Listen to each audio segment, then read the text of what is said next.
एक व्यक्ति को भी दुख से मुक्त करना बहुत बड़ा पुण्य का काम। यदि किसी को गरीबी से मुक्त करना, किसी को व्यसनों से मुक्त करना, किसी को आत्महत्या से बचा पाना, पर कई बार आत्महत्या से बच जाए तो भी रोज आत्महत्या ही कर रहा है।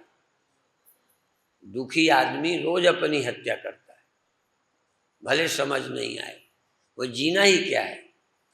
जब वो बार बार सोचता है आत्महत्या करने की, तो सोचने का मतलब है इतना दुखी है, तो जीवन ही व्यर्थ है। आप लोग भाग्यशाली हो, अभी आपको लगता है मुक्त नहीं है, कुछ कमी अनुभव करते हो, कुछ मन के अंदर ख्याल आ जाते हैं। असल में इसको भी हम निगेटिव थॉट्स कहते हैं। कुछ जरूरतें हैं जो मन में आती हैं, उनके आ जाने मात्र से दुखी नहीं हो। हम लोग ये मानते हैं कि जो विकार हमको अंधा बना दे, पागल बना दे, भटका दे, वो ठीक नहीं है। मन में आना जब तक तन है, तुम कोई बुद्ध नहीं हो, तुम महावीर नहीं हो, तुम हम ये समझें एक सामान्य आदमी है, लेकिन हम बुराई से बचे हैं, ये क्या कम है? हम बुरा नहीं करते, मन में ख्याल आए, ध्यान करते हैं, सुमिरन करते हैं, चले जाते हैं। इस तरह से धीरे धीरे आगे बढ़ें। दूसरा, प्रातःकाल चर्चा की थी, आप एक बार थोड़ा छलांग लगाएं या पीछे लौटें। पहले आप साधना का तल है कि अच्छे काम में मन लगाएं, फिर दूसरी साधना है कि हर क्रिया के दृष्टा हो जाएं, तीसरी साधना है कि आप दृष्टा भी नहीं है, केवल चेतन है। किसके दृष्टा? कौन दृश्य? ये दृष्टा दृश्य का झगड़ा ही खत्म करो, पर 24 घंटे कुछ नहीं होगा। कभी अच्छे काम में लग जाओ, एक, कभी हर क्रिया के विषय के दृष्टा बन जाओ, दो, कभी न दृष्टा न दृश्य। कल्पना ही मत करो दृश्य और दृष्टा की, केवल चैतन्य रहो। चैतन्य का मतलब न दृष्टा न दृश्य, चेतन। लेकिन अभी ख्याल में नहीं आता होगा, क्योंकि तुम चेतन हो, दृष्टा न हो, ये अभी आपके समझ में नहीं आता। एक समय था कि दृष्टा होना ही समझ नहीं आता, तो धीरे धीरे ये भी समझ आएगा कि मैं न दृष्टा हूं न दृश्य। और ये ख्याल आते ही दृश्य दृष्टा दोनों ही खो जाएंगे। फिर प्रभाव किसका और किस पर पड़ेगा? प्रभाव के लिए द्वैत चाहिए, अच्छा प्रभाव या बुरा प्रभाव। आप जब देखते हो किसी भी व्यक्ति वस्तु को, कुछ पढ़ते हो, तो उसका कुछ आप पर प्रभाव पड़ता है। अच्छा देखते हो तो अच्छा प्रभाव पड़ता है, बुरा देखते हो तो बुरा प्रभाव पड़ता है। ये एक स्थिति है। दूसरे होता है हम दृष्टा हो जाएं तो अच्छा बुरा प्रभाव नहीं पड़ता, ये एक दूसरी स्थिति है। तीसरी है कि हम दृष्टा ही क्यों बने? हम हैं काफी है। हमारा होना, होने का मतलब देह होना नहीं, होने का मतलब इंद्रियां होना नहीं, होने का मतलब मन होना नहीं, होने का मतलब दृष्टा होना भी नहीं, केवल होना। केवल होना माने चेतन, बस। मैं देखूं, कुछ दिखाई पड़े, मैं दृष्टा हूं। किसका दृष्टा? क्यों दृष्टा? क्योंकि दृष्टा एक गुण है। दृष्टा एक गुण है। यदि वो स्वरूप होता तो उसका अभाव नहीं होता। ये बात भी जरा ध्यान दें, अभाव उसी का होता है जो पैदा होता है। बर्तन पैदा हुआ, बर्तन खो जाएगा। लहर पैदा हुई, लहर खो जाएगी। जो पैदा नहीं हुआ वो नहीं खोएगा, जो नहीं खोए वही पैदा नहीं हुआ। तो दृष्टा आप सदा नहीं रहते, जिसको अभी आप दृष्टा कहते हो वो मन की उपस्थिति है, तब आप दृष्टा होते हो, सजग होते हो। वो भी एक गुण है, होना चाहिए, पर वो अंतिम नहीं है। इसलिए आप नींद में जगत के दृष्टा नहीं होते। नेत्र न हो तो रूप के दृष्टा नहीं होते, कान न हो तो श्रोता नहीं होते, और कान का भाव अभाव होता है। जागे नहीं होते तो देह से संबंध नहीं होता। इसका मतलब जगना 24 घंटे, बोलो, यदि होता तो देह दिखता रहता। ऐसा नहीं है कि देह को आप नहीं देखते। यदि आप जागे होते तो देह से संबंध आपका बना रहता। जागृत अवस्था में देह से संबंध रहता है, तो देह में परिवर्तन हुआ हो ना हुआ हो, जागने वाले में चेंज आई, वो सो गया। जो जागा वो सोया,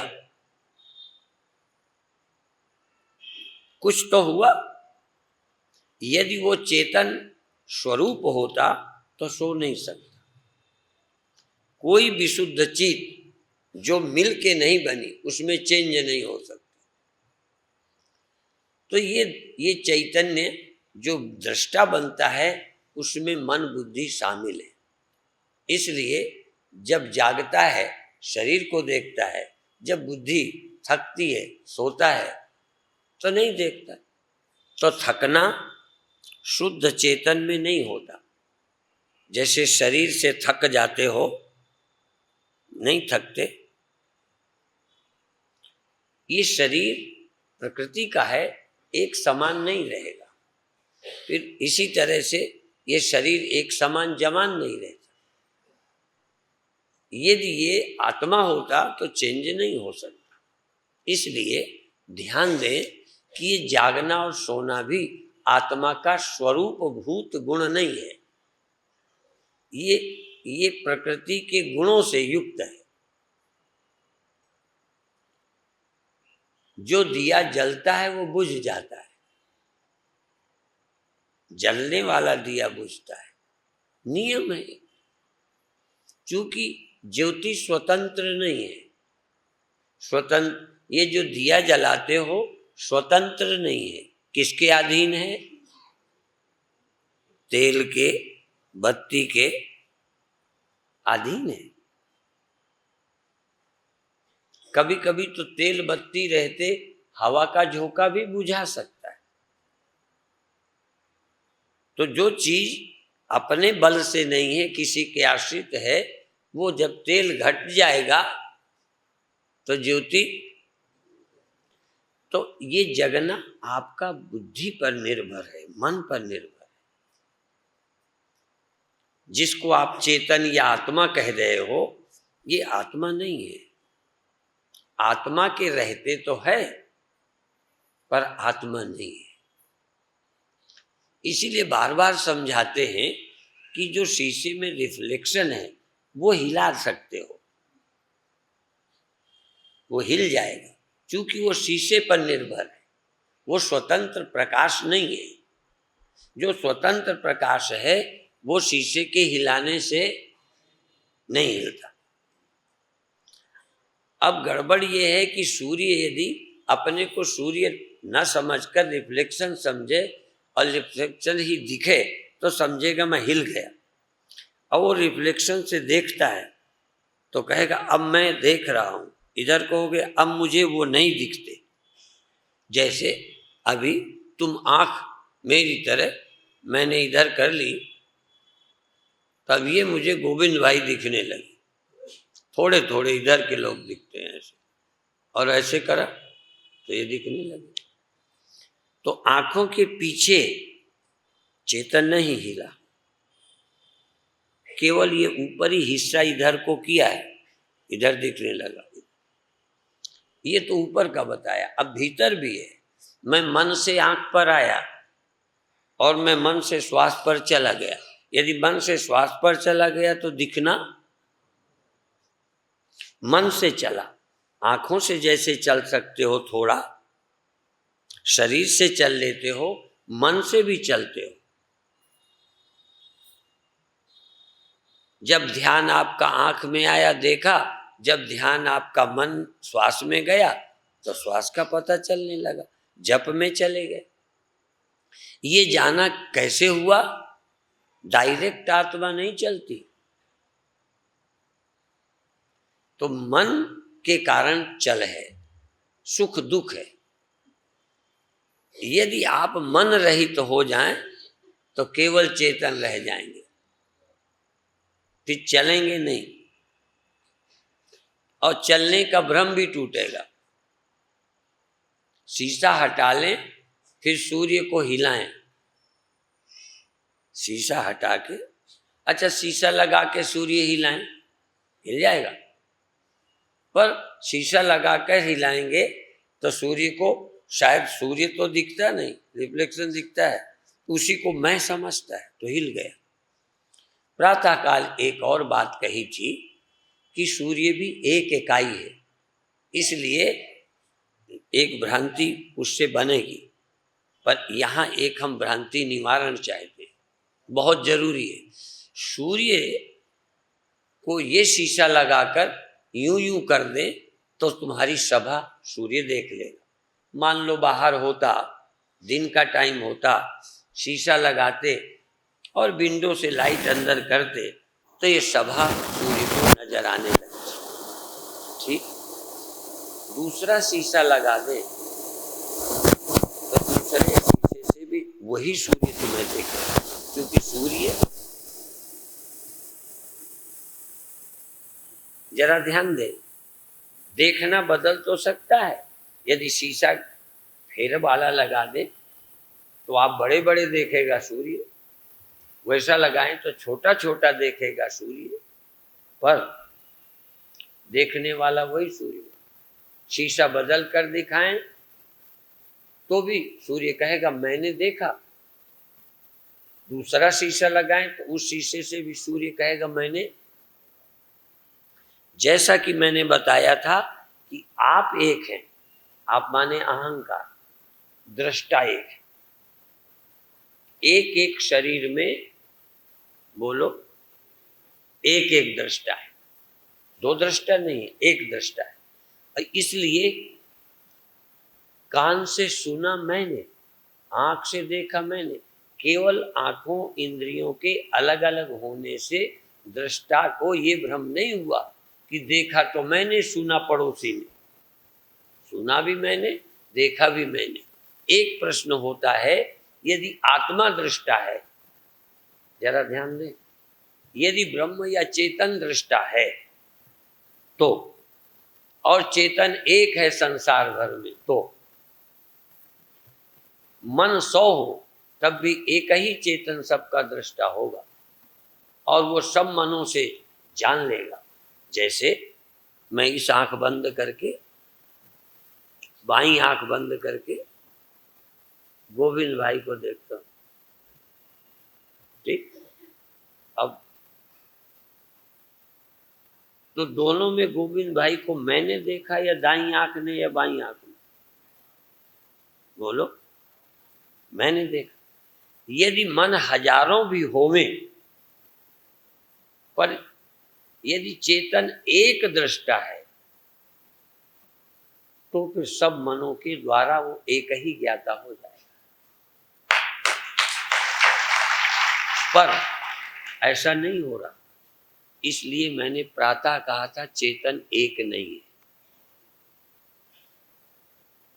ईश्वर एक है, चेतन एक नहीं है। एक का अर्थ जानते हो? जिसका विभाजन हो जाए। एक माने जिसकी ईगो हो, जिसका केंद्र हो, जिसका सेंटर हो। सूर्य एक है, सूर्य एक है। इस तरह चेतन एक नहीं है। चेतन तो निरवय है, चेतन में कोई केंद्र नहीं है कि वो चेतन सबको जानता है। हाँ, चेतन की उपस्थिति में दृष्टा बनता है, दृष्टा एक है। इसलिए दृष्टा जितना जानता है उतने का वो दृष्टा है, दूसरा उतने का है। ईश्वर सबका होगा, वो भी, उसका भी एक केंद्र है, वो एक है। लेकिन चेतन सब में सत्ता है, वो न एक है न अनेक है, वो केवल है। इसलिए चेतन किसी का बिना ईगो के, बिना मैं के, चेतन किसी का दृष्टा नहीं है। यदि वो एक होता तो सब जगह को एक जानता। यही एक छोटी सी भ्रांति है जो अपन निकालते हैं बैठे बैठे। अपनी निकालते हैं, तुम्हारी निकाल सके या ना निकाल सके। क्यों हम नहीं सबको जानते? वो चेतन है सब जगह, वो जानता ही नहीं, वो चेतन है, वो रोशनी है। उसकी रोशनी को मन पाकर, बुद्धि पाकर दृष्टा बनते हैं। यदि चेतन दृष्टा होता डायरेक्ट तो सब मनों से वही देखता, पर सब मनों के लिए फिर उसके एक मैं चाहिए। जैसे इन सब से जानने के लिए एक मैं है, ये तो समझ में। कानों से, आंखों से और हाथों से इन सब से अनुभव करने के लिए मैं कितने हैं? यदि चेतन के पास भी मैं होती, इन मनों के अलावा, इन मन के, इन बुद्धियों के, इन अहंकारों के अलावा यदि चेतन की अपनी कोई मैं होती, इंडिविजुअल, तो उस मैं के द्वारा सब मैं से जानता। पर उसकी यही मैं है, अपनी कोई मैं ही नहीं। शायद ये बात कम हो, चेतन की अपनी कोई मैं नहीं, ये तुम्हारी मैं से गुजारा करता है। जो तुम जान लो काफी, जो ये जान ले काफी। जैसे बिजली की अपनी कोई सीधी रोशनी नहीं है, बिजली की अपनी कोई रोशनी नहीं, वो एग्जिस्टेंस है। रोशनी बल्बों की है, तो बल्ब जितने एरिया में जानते हैं, ये प्रकाश रहे हैं, कहीं वो प्रकाश रहा, कहीं वो। बिजली इनको सत्ता तो देती है, बिजली इनकी प्रकाशक, इसीलिए कहीं की बिजली को सब जगह का पता नहीं है। यदि बिजली को सब कुछ पता होता तो हर बल्ब का देखा हुआ, हर बल्ब से जो दिखाई पड़ा है रोशनी, बिजली के पास रिकॉर्ड होता। रिकॉर्ड तो तभी होगा जब अहंकार हो, जमा तो तब होगा जब जमा करने वाला हो। इसलिए हो सकता है मीटर में जमा हो सकता है पावर हाउस में जमा हो, पर बिजली के पास कुछ जमा नहीं हो सकता, वहां जमा करने का कुछ है ही नहीं। इसीलिए चेतन ब्रह्म के पास किसी नॉलेज को स्टोर करने की गुंजाइश नहीं है। मन बुद्धि के पास है, कल ये जाना था, परसों वो जाना था, नरसों ये जाना, ये हुआ था, वो हुआ था, यही स्टोर चेतन के पास नहीं है। इसलिए जो जानते हो चेतन की सत्ता लेकर, ये हमारे मन बुद्धि ही दृष्टा बनते हैं, कर्ता बनते हैं, भोक्ता बनते हैं और सुख दुख को जमा करते हैं, याद रखते हैं। चेतन के पास कोई स्टॉक नहीं है कि परसों का रिकॉर्ड हो। यदि ये मन हटा दिया जाए तो चेतन के पास कोई रिकॉर्ड नहीं, जन्मों जन्मों का, कल तक का। इसलिए जहां प्रकृति है, जहां गुण है, जहां मन है, वहीं करता है, वहीं भोगता है, वहीं ज्ञाता है, वहीं इंडिविजुअल है। चेतन में कोई इंडिविजुअलिटी नहीं है। और इसीलिए उसके अंदर ये भी नहीं कि उसका जाना भी मैं जानूं, उसका जाना भी मैं जानूं, और मैं जानूं तो फिर ये ईगो होगा, ईगो की सीमा होगी। इसलिए चैतन्य न सर्वज्ञ है न अल्पज्ञ है। और तुम यही सोचते हो कि यदि हम व्यापक होते तो सर्वज्ञ होते। तुम व्यापक हो पर तुम सर्वज्ञ नहीं हो।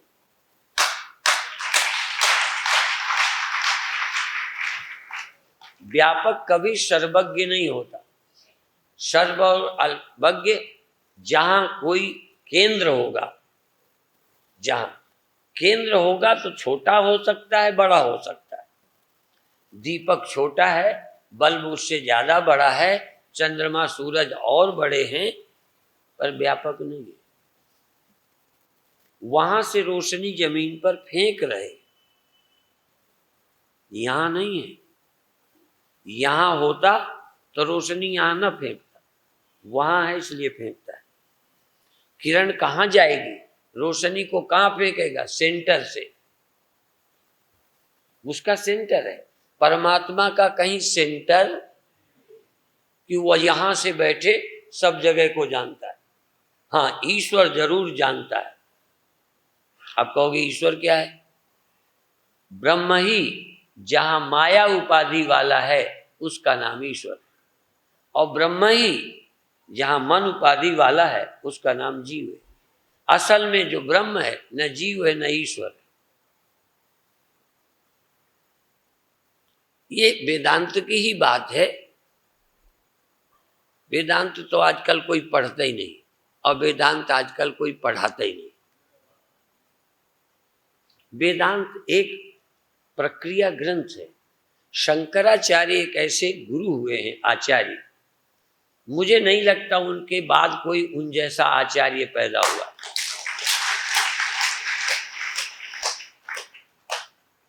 उन्होंने उपनिषद का अर्थ ही नहीं किया।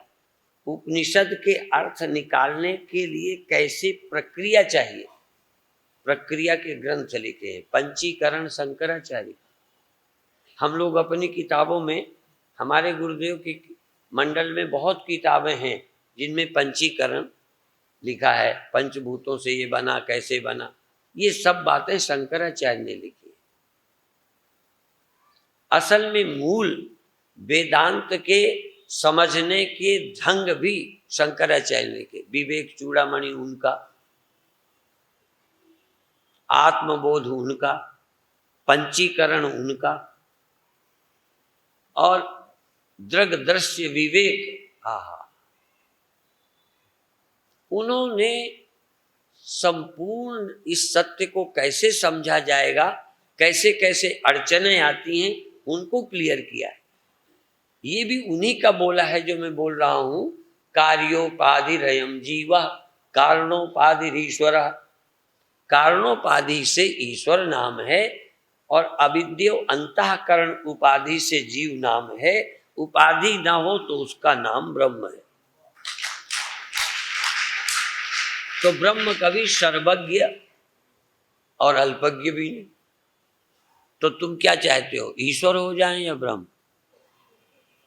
गड़बड़ तो ये है, तुम कहीं ना कहीं ब्रह्म के बजाय ईश्वर होना चाह रहे हो। एक अल्प शक्तिमान है, एक सर्वशक्तिमान है। एक शक्तिमान ही नहीं है, ना अल्प ना अधिक। ब्रह्म को जानते हो हम क्या कहते हैं? अल्प शक्ति, सर्वशक्ति, और शक्तिहीन, शक्ति रहित। ब्रह्म में कोई शक्ति नहीं। इसलिए ब्रह्म सृष्टि का रचयिता नहीं है। रचने को ताकत चाहिए। सृष्टि पुरुष से, पुरुष में रचने की, प्रजनन की सामर्थ्य होती है, उसे पुरुष कहते हैं। इसीलिए एक कहावत प्रसिद्ध है कि जब भगवान वनवास को गए तो सब लोग छोड़ने गए या दुखी होके। राम बार बार कहते हैं कि लौट जाओ, लोग नहीं लौटे। कहें जी सभी स्त्री पुरुष लौट जाएं, सभी स्त्री पुरुष लौट जाएं। तो स्त्री पुरुष लौट गए। जब 14 वर्ष बाद लौटे राम, तो कुछ लोग खड़े थे। उनका तुम क्यों नहीं? कहने लगे आपने स्त्रियों को वापस करने को कहा, पुरुषों को, हम तो बीच वाले थे इसलिए गए ही नहीं। तो राम बड़े, देखो ये 14 वर्ष, हम तो चलो, इनको 14 वर्ष यहाँ डटे रहे, लौट के नहीं गए। इनके तप को देखकर प्रसन्न हुए, कहें जाओ कलयुग में थोड़े दिन तुम्हारा भी राज्य होगा।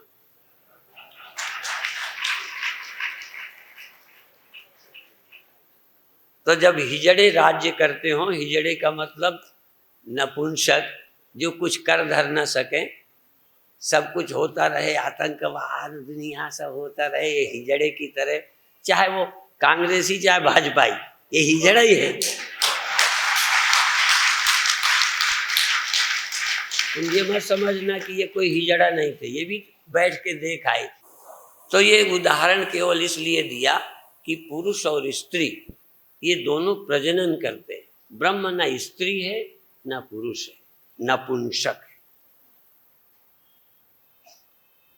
ब्रह्म नपुंसक लिंग, जो व्याकरण जानते हैं जानते होंगे। ब्रह्म सृष्टि का रचयिता नहीं है, ब्रह्म के आश्रित उसकी सत्ता में ईश्वर सृष्टि रचता है। जीव परमात्मा के द्वारा उपलब्ध अवसरों का उपयोग करता है। तो आप व्यवहारिक रूप में जीव है, ईश्वर व्यवहारिक रूप में है सृष्टि का रचयिता। परमार्थता तो दोनों बनावटी है, जीव भी बनावटी। इसीलिए हम कहते हैं ये जीव भाव अविद्या आरोपित है। ये अल्पज्ञता भी वास्तविक तुम्हारा धर्म, अल्पज्ञता अंतःकरण का धर्म है। जैसे बल्ब के पावर से 0 पावर, तो ये 0 पावर और 100 पावर और 1000 पावर ये बल्ब के हैं। जितना पावर का बल्ब उतना जलेगा। विद्युत पीछे है और इसमें तो थोड़ा व्यय भी होता है। कल बताया परसों कि ब्रह्म का कुछ भी व्यय नहीं होता, जरा भी। वो केवल है, उससे कुछ जाता नहीं, उसमें कुछ आता नहीं। खर्च होता है जीव का। तुम कुछ करते हो थक जाते हो, देखते हो थक जाते हो, बोलते हो थक जाते हो, प्रजनन करते हो कमजोर हो जाते हो। ये सब व्यय होता है। परमात्मा भी, ईश्वर भी सृष्टि रचते रचते थकता है, तब महाप्रलय होती। तुम जागते जागते थकते हो तो सो जाते हो। नहीं, क्यों सोते हो? कोई हमने मजबूर किया तुमको? बोलो। तुम मर्जी से सोते हो। कभी दोनों बातें देखना। क्या तुम जागने और सोने में स्वतंत्र हो? जवान रहने में स्वतंत्र हो? तो निश्चित ये गुण अंतःकरण शरीर के प्रकृति के हैं। और यही नहीं, ईश्वर में भी रचने का गुण स्वरूप से नहीं है, वो माया से है। ऐसे ही आप में जगने का या सोने का गुण स्वरूप चेतन में नहीं है, मन के कारण। स्वरूप से तुम नहीं जगते, स्वरूप से तुम नहीं सो सकते। जैसे जवान बूढ़ा होने का स्वभाव तुमको तन में है, जवान बूढ़ा होने का गुण किसमें है? देह में। थोड़ा बहुत खींच तान सकते हो, ज्यादा नहीं। इसीलिए जब बड़े संयमी संत का शरीर छूटता है, पूज्य पथिक जी महाराज यहाँ बाबा बाल मुकुंद के यहाँ आते थे, बड़े त्यागी तपस्वी अच्छे संत थे। जब उनका शरीर छूटा तो बार बार लगा कि ये लोग चलो गलत जीने वाले, गलत खाने वाले, मिथ्या आहार विहार वाले, मरते तो मरते, इतना प्राकृतिक जीवन जीने वाले क्यों बूढ़े हुए, क्यों मरे? हमारे गुरुदेव बाल ब्रह्मचारी कई बार गलती करने वालों को तो लगता होगा इसलिए हमारी दुर्दशा है, पर बाल ब्रह्मचारियों की दुर्दशा कहां से? वो बूढ़े क्यों हुए? अर्थात शरीर एक प्रकृति का बना है और वो पुराना होता है। चलो मकान क्या गलती करता है? मकान बनाया जाता है, लाल किला पहले जैसा मजबूत नहीं है, कमजोर हुआ है। ताजमहल, हाँ, कुछ भी बन जाए वो पुराना होगा। यदि इसलिए सब विकारी है, सब परिणामी है। तो ये जगना सोना चैतन्य आत्मा का धर्म नहीं है, ये मन का है। बुद्धि का है।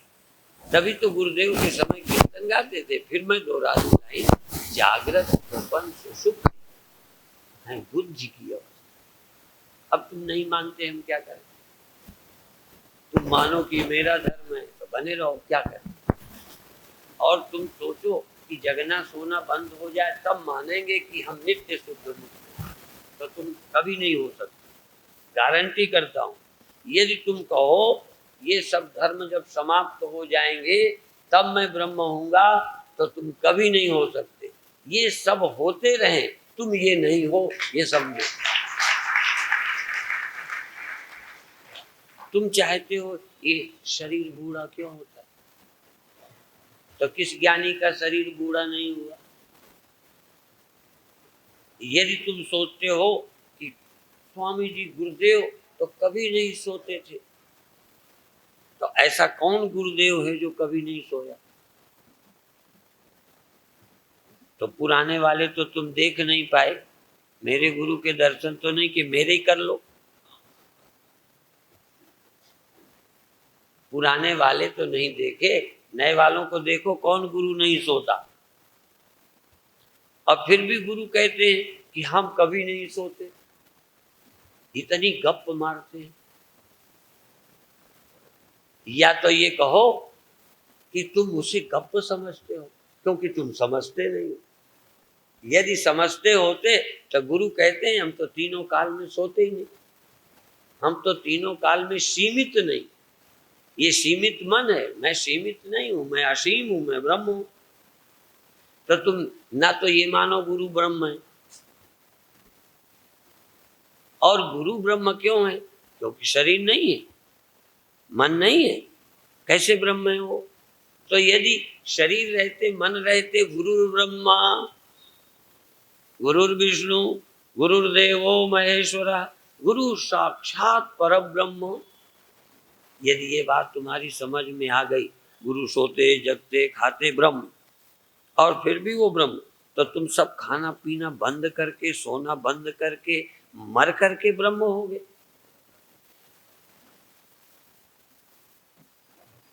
ये क्या बंद करोगे तब ब्रह्म होगे?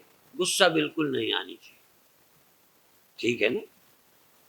हमारे गुरुदेव तो गुस्सा भी होते, जिन्होंने गुरुदेव के दर्शन किए होंगे पता होगा। है कोई इनमें?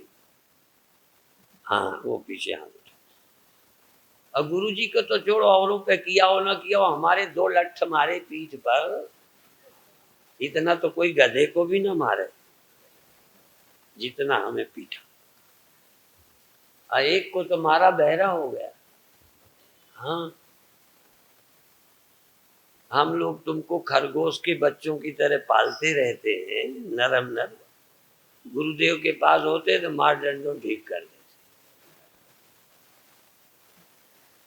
तुम कहते हो गुरु को गुस्सा नहीं करनी चाहिए, क्योंकि तुमको गुस्सा अच्छी नहीं लगती, इसलिए नहीं करनी चाहिए। कोई कहे डॉक्टरों को तो चीर फाड़ नहीं करनी चाहिए, ऐसे ही दवा करनी चाहिए। तुम अपनी कमजोरी के कारण डॉक्टरों को चीर फाड़ न कर, नहीं समझे? तो क्या करें, तुम्हारी आरती उतारें?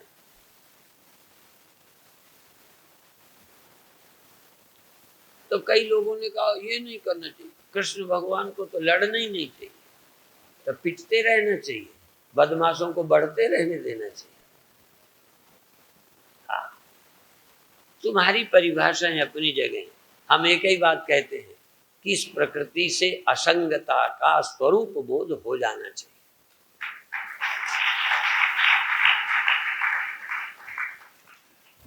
इसलिए शंकराचार्य ये नहीं कहते कि शरीर नहीं है, वो ये कहते ना हम मनुष्य। जब ये श्लोक शंकराचार्य ने लिखा होगा तब देह मनुष्य का रहा होगा कि नहीं? मनुष्य का देह रहते लिख रहे हैं ना हम मनुष्य। ये तो हमें भी समझ आया, न च देव यक्षो, हम देव नहीं है, ये समझ में आया। हम यक्ष नहीं है, इस समय हम समझाएं कि देखो वो गधा है, वो भैंस है, तुम भैंस नहीं, तुरंत मान जाओगे। हम कहें तुम आदमी नहीं हो, अब यही तो झंझट है। तुम दीवाल नहीं हो, तुम पेड़ नहीं हो, होगे गुरु जी ठीक बोलते हैं। ये कुत्ता है, ये गधा है, ये भैंस है, तुम आदमी हो। वो कहते ना, हम मनुष्य नहीं है। ये मैं नहीं हूं, ये तो देश का मूर्ख भी समझता है, ये हम नहीं है। पर ये हम नहीं है, कोई कोई समझता है। ना हम देहो हम आत्मेति, हम आत्मा, ना हम मनुष्यो न च देव यक्षो न ब्रह्मचारी। अब देखो, गृहस्थी ये कह सकते हैं हम ब्रह्मचारी नहीं है, तो तुम ग्रही तो हो। यदि ब्रह्मचारी नहीं हो तो गृहस्थ हो। अच्छा, साधु नहीं हो गृहस्थ हो। कोई कहेगा हम साधु हैं, गृहस्थ नहीं है। वो ये नहीं कहते, शंकराचार्य कहते हैं न ग्रही वनस्थो न ब्रह्मचारी ग्रही वनस्थो भिक्षुर न चाहम। न मैं गृहस्थ हूं, न मैं ब्रह्मचारी हूं, न मैं वानप्रस्थी हूं, न मैं भिक्षु अर्थात सन्यासी। शंकराचार्य कहते मैं सन्यासी, और रहते हुए कह रहे हैं देखो, सन्यासी सन्यास का पंथ चलाया और फिर भी गप मारे जा रहे हैं कि मैं सन्यासी नहीं। और हमारे संत महात्मा खाके बोलते हैं अहम भोजनम नैव भोज्यम न भोक्ता। तुम्हारे घर पर खाके वही गप मारते, जगते सोते रोज। हमने गुरु को सोते देखा, कहते हैं तीनों काल में हम नहीं सोते। तो या तो इसे गप समझो या समझ लो इस सत्य को। इस सत्य को समझ लो कि तुम नहीं सोते हो, तुम नहीं सोते। सोना है, जैसे रिफ्लेक्शन हिले, सूर्य ये कहे मैं नहीं हिलता, ये तो रिफ्लेक्शन हिलता है। मैं नहीं मिटता, रिफ्लेक्शन मिट गया, ये खो गया, मैं तो नहीं खोया। रात हुई दिन हुए पृथ्वी घूमी, मैं तो कहीं नहीं गया। ये भी सुना है कि सूर्य कहीं नहीं जाता? बोलो, सही बोलो, मुझे नहीं पता, मैं साइंस से ज्यादा पढ़ा नहीं हूं। मैंने सुना है कि सूर्य कहीं नहीं जाता, पृथ्वी घूमती है। तुम्हें कैसा लगता है? अब ये देखो, सूर्य में भी प्रकाश कम हो जाता है, ज्यादा हो जाता है, गर्मी कम ज्यादा लगती है। तुम्हें पृथ्वी में, सूर्य में तापमान सुबह कम था, दोपहर को ज्यादा हुआ है। ये तुम्हारा नपना है। यदि सूर्य से पूछो तो कहेगा लगभग हजारों साल से मैं उतना ही गर्म हूं, बहुत फर्क पड़ा ही नहीं। बहुत इसलिए कहता हूं क्योंकि साइंटिस्ट कहते हैं कि थोड़ा थोड़ा उसमें भी फर्क पड़ रहा है, क्योंकि वो भी सामान से बना है, पंचभौतिक है, वो भी एक तत्व है। वो कोई ब्रह्म नहीं है जो घटे बढ़े ना। दुनिया में एक ही है जो घटता बढ़ता नहीं, मन घटता बढ़ता है। तभी मैंने कहा ईश्वर भी सो जाता है, ब्रह्मा भी सोते हैं। ब्रह्मा का दिन होता है, ब्रह्मा की रात होती है। सुना है आपने कभी? ब्रह्मा भी सोते हैं, विष्णु भी सो जाते हैं।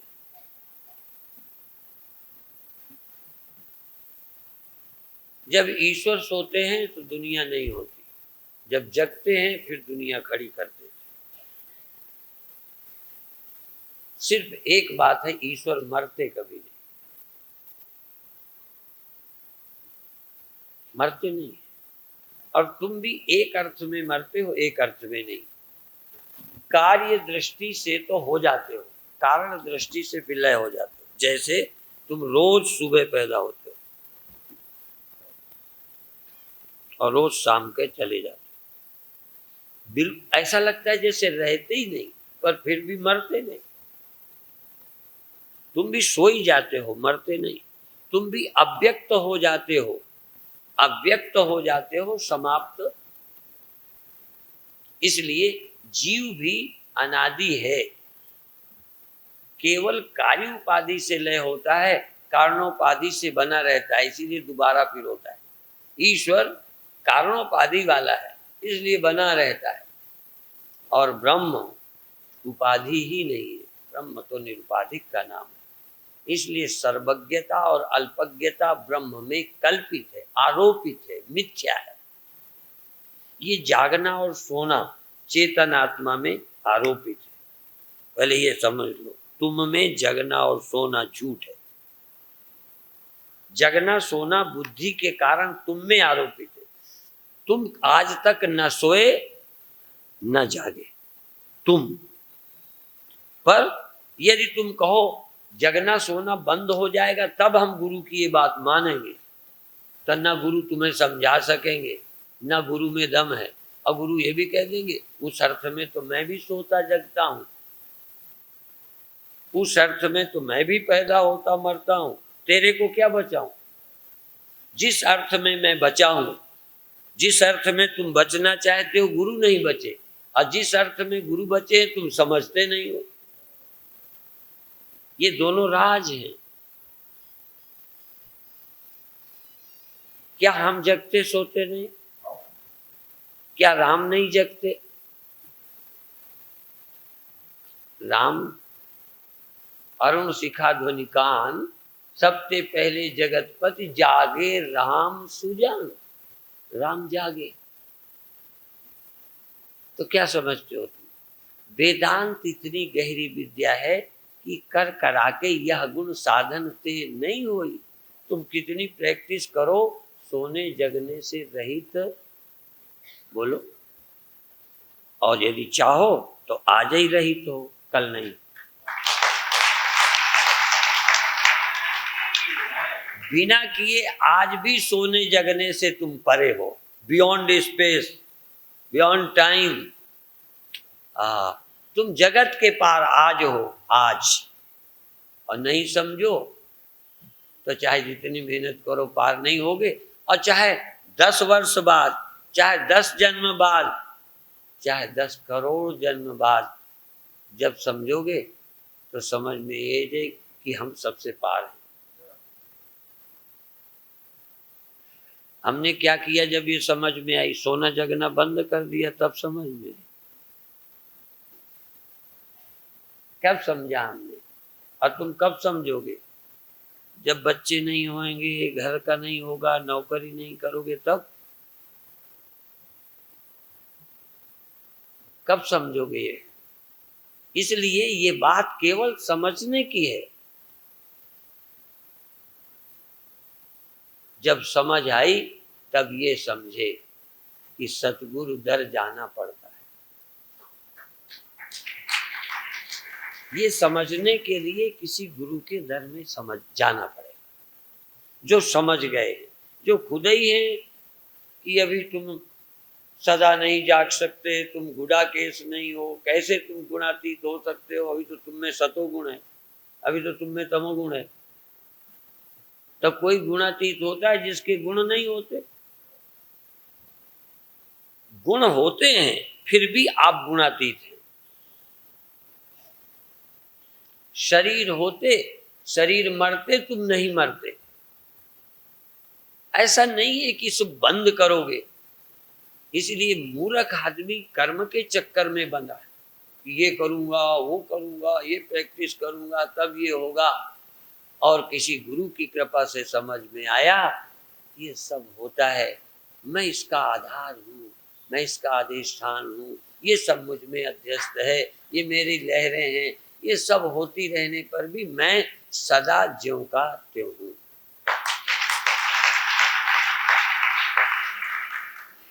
ये सर्वनिवासी सदा आलेप है, असंगो नहीं सज्जते, ब्रह्म ज्ञानी सदा निर्लेप। अब सदा निर्लेप ये भी प्रश्न उठता है। आज इनके यहाँ गए थे गोयनका जी के, एक विषय आया कि सदा वो स्थिति नहीं रहती, चूंकि मन को ही मैं समझे जा रहे, मन की स्थिति रहती। मुझे तो लगता है मुझे ऐसा कोई गुरु नहीं मिला जिसके मन की स्थिति रहती। गुरु नहीं मिला। गुरु को हमने सदा आनंद में नहीं देखा, कभी गुस्सा भी देखा, हमने देखा है। कई मेरे गुरु भाइयों ने नहीं देखा होगा, या तो बहुत अंधविश्वासी हैं इसलिए नहीं देखा होगा, या कभी कभी गुरु को देखा होगा तो मौका ही ना मिला होगा देखने का। सब कुछ देखने का मौका हमें मिला। और गुरुदेव से मेरे एक संत ने प्रश्न भी किया कि देखें ये क्या बोलते हैं। क्या ज्ञानी को विक्षेप होता है कि नहीं, ये पूछा। तो गुरुदेव ने कहा होता है। कई लोग कहेंगे नहीं होता, फिर चाहे पूरे विक्षेप में आ जाए पर परिभाषा वही किए जाएंगे। गुरुदेव से पूछा संदेह होता है कि नहीं, संदेह। तो उन्होंने कहा ट्रेन मिलेगी कि नहीं मिलेगी होता है, पर मैं ब्रह्म हूं कि नहीं हूं इसमें नहीं होता।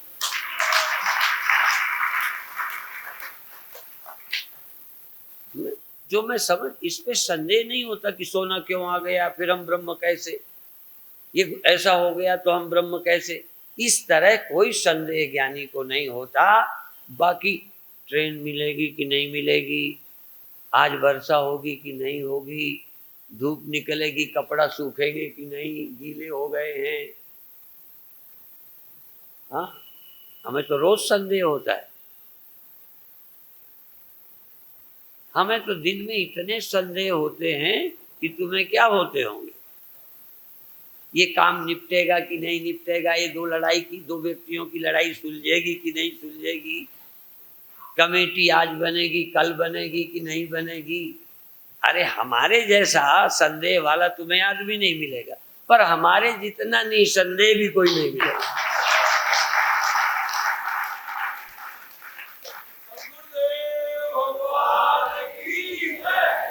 तुम अपने स्वामी संदेह कि हम चेतन हैं या दृष्टा हैं या फलाने, सब कुछ मेरे दृष्टा हूँ तो मन के कारण, देखता सुनता हूँ इंद्रियों के कारण, शरीर के कारण जवान बूढ़ा होता हूँ, मन के कारण जगता सोता हूँ, और जब ये नहीं होते तो न मैं सुखी होता हूँ न दुखी होता हूँ न मरता हूँ। और ये सब होते हैं तब भी मैं होता हूँ, जब सब नहीं होते तब भी मैं होता हूँ। ये बात ठीक समझ में आ गई है, बस गल समझ ली, फिर रोला क्या, तो राम रहीम तो मौला क्या, बात समझ में आ गई। अब बाकी जो बच गई सवेरे समझा देंगे। ओम शांति शांति शांति।